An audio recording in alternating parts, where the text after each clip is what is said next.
O que eu acho que é importante a gente compreender o que está acontecendo no Brasil. Nós vivemos num mundo, um momento político muito delicado. O mundo está muito raivoso. Não é o Brasil, é o mundo inteiro que está raivoso. Nós vivemos um sectarismo negacionista que a nossa geração não estava acostumada, e nós estamos vendo essa loucura digital que parecia que ia resolver todos os problemas da humanidade, criar problemas para a humanidade que a gente então não esperava que fosse acontecer. Graças a Deus, eu sou um cidadão de muita sorte. Toda vez que eu ganho uma eleição, os meus adversários dizem que o Brasil dá certo porque eu tenho sorte. Se aquele jogador do Corinthians tivesse sorte ontem, ele não teria caído e o Corinthians teria marcado aquele pênalti e a gente não teria perdido do Palmeiras. Então, ninguém quer um jogador que não tenha sorte. Ninguém quer um presidente que não tenha sorte. Ninguém quer um ministro que não tenha sorte, e muito menos um pesquisador que não tenha sorte. Porque no Brasil tem uma coisa engraçada. Aqui no Brasil tem uma coisa muito engraçada. Existe um determinado setor da sociedade que fica fazendo apologia do setor privado e tentando destruir o setor público. E muitas vezes as pessoas do setor público têm inibição de enfrentar esse debate. Quem investe em pesquisa nesse país se não é o setor público? Quem? Aliás, o Brasil é o único país do mundo, Haddad, que não tem capitalismo de risco. Não tem. Porque qualquer empresário, por mais rico que ele seja, ele não colocará dinheiro do lucro dele no investimento dele. O capitalismo de risco é com o dinheiro do Estado brasileiro. Inovação é a mesma coisa. Você vê muita gente na televisão falando em inovação. Quem é que faz inovação nesse país? Se não é investimento público. Eu lembro que uma vez nós fomos fazer uma pesquisa sobre inovação, Haddad, e a Petrobras era responsável por quase 80% de tudo que se investia em inovação nesse país. E nós estamos vivendo um momento em que o Brasil está provando que esse país tem tudo para dar certo. Veja o que aconteceu. Hoje de manhã eu estava tomando café com a Haddad e estava tentando lembrar as coisas boas que aconteceram nesse país. Se vocês lembrarem, quando nós tomamos posse, as previsões negacionistas que tinha nesse país. O dólar ia estourar, a inflação estava fora de controle, nós íamos ter um déficit fiscal incontrolável, ou seja, o Brasil não ia dar certo. O que aconteceu no final do terceiro ano de mandato?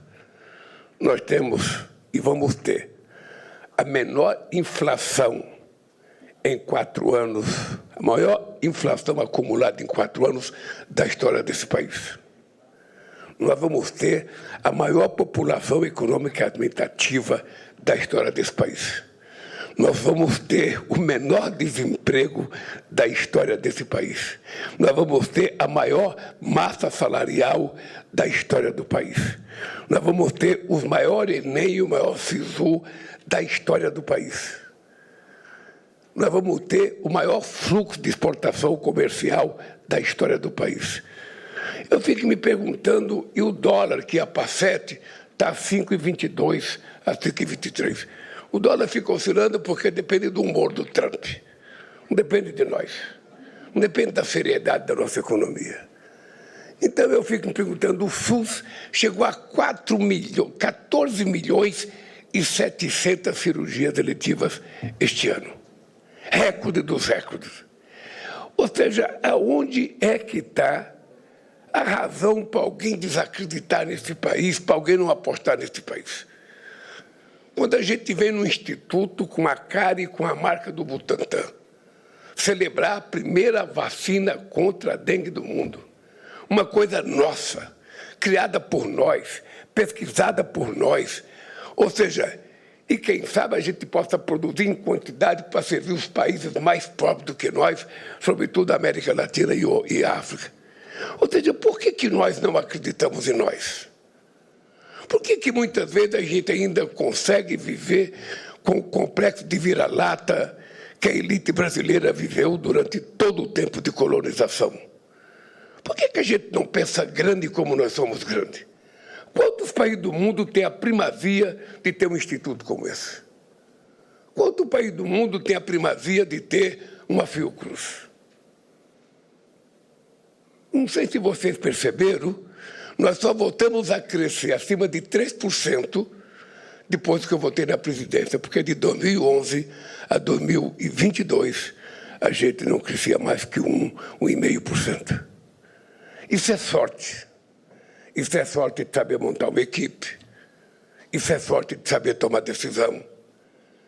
Esse dia eu vi um cidadão dizer, no Brasil o Brasil só sabe cuidar, sabe, de índio, só sabe cuidar de negro, só sabe cuidar de quilombola, só sabe fazer cota, só sabe cuidar de Bolsa Família.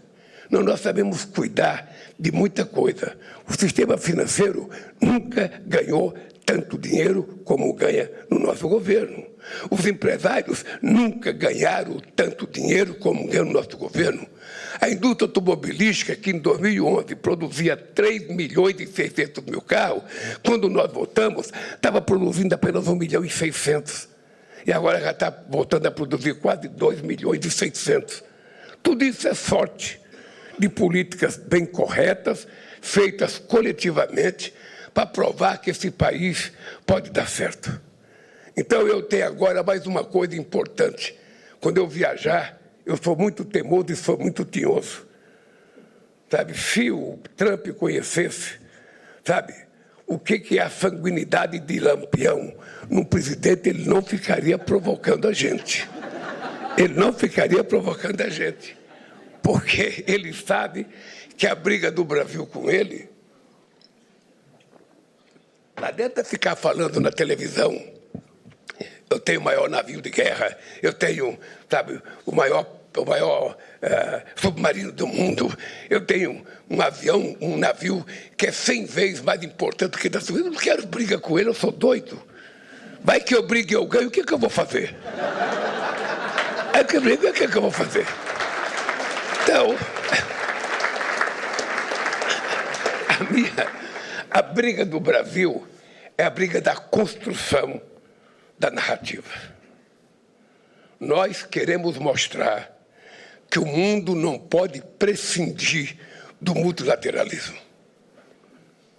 Nós precisamos provar no debate político que foi o multilateralismo, depois da Segunda Guerra Mundial, que criou uma harmonia entre os Estados e que permitiu que a gente vivesse em paz até agora, pelo menos numa parte do mundo.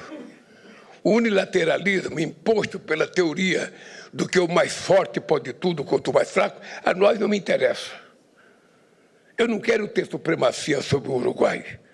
Eu não quero ter supremacia sobre a Bolívia. Mas também não quero ser menor que os Estados Unidos ou que a China. Nós não estamos escolhendo entre China e Estados Unidos. Nós estamos escolhendo aquilo que é melhor para o nosso país. E se a China aceita fazer uma parceria conosco na produção de vacina e vai produzir a quantidade que ainda a gente não tem condição de produzir, por que não fazer um convênio com a China e produzir vacina para a gente atender a quem precisa tomar vacina? É este país que vocês estão ajudando a construir. É esse país desacreditado que nós estamos construindo em apenas 3 anos de governo. Portanto, a minha vinda aqui ao Butantã, e eu fico orgulhoso de dizer que nunca antes na história do país um presidente veio ao Butantã. E eu já vim 2 vezes. Ou seja, demonstra que eu tenho muita sorte, porque eu sei o lugar que eu vou. Eu sei os parceiros que eu construo. E eu sei com quem eu tiro fotografia.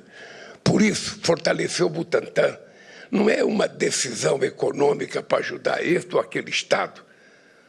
Ajudar o Butantã é ter apenas a primazia de dizer que a gente está ajudando 215 milhões de almas que vivem nesse país e que precisam que o Estado brasileiro invista. Não importa quem seja o governador, o prefeito, isso para mim é o que menos importa. Eu nunca fiz política perguntando que time que a pessoa torce, que religião que ele professa. Esses dias, eu estava dizendo para o Haddad, eu vi um cidadão na televisão dizer o seguinte: o Lula fica dizendo que o governo dele acabou com a fome. Acabou nada. Eu tenho fome de manhã, eu tenho fome no almoço, eu tenho fome na janta.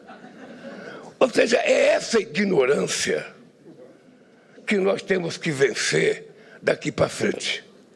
Porque as barbaridades que nós achamos que são barbaridades, muitas vezes as pessoas acreditam.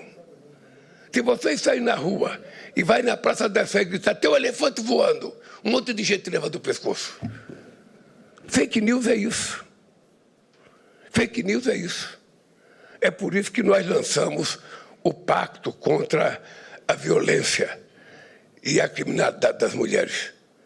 Porque não é permitir que as mulheres fiquem elas lutando contra a violência se elas são as vítimas. Quem tem que criar um pouco de juízo e vergonha na cara somos nós os homens, que somos nós os agressores. Somos nós. E a agressão ela não vem de desconhecido, ela vem de conhecido. Ela vem do marido, ela vem do ex-marido, ela vem do namorado, vem do ex-namorado, ela vem do amigo de trabalho. Ou seja, então, ou a gente assume a responsabilidade de que isso é uma tarefa nossa, inclusive começamos a mudar a educação dos nossos filhos, porque se a gente quiser criar uma nova sociedade, a gente vai ter que investir na educação da creche à universidade. Vocês viram o que 2 adolescentes fizeram em Brasília com cachorro? Ou seja, que mundo que a gente está, em que a molecada utiliza as redes digitais para fazer bullying, para provocar menina, levando meninas até, sabe, a ser mutiladas. Que mundo que nós estamos? Então, eu acho que nós estamos tentando construir um mundo, sabe, de exemplos. Vai ser difícil, presidente, a gente cuidar de convencer a sociedade a voltar a tomar vacina como ouvia antigamente.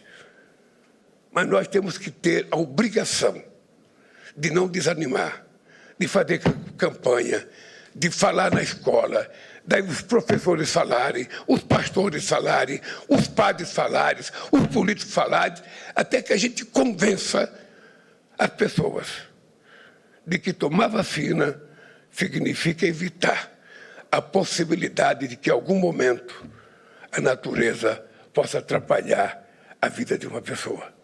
É isso que eu estou fazendo aqui. Então, eu venho para dizer para vocês, enquanto eu tiver possibilidade de ajudar, não faltará dinheiro para a pesquisa, nem no Butantan e nenhum outro instituto de pesquisa desse país. Parabéns aos trabalhadores e aos pesquisadores do Butantan.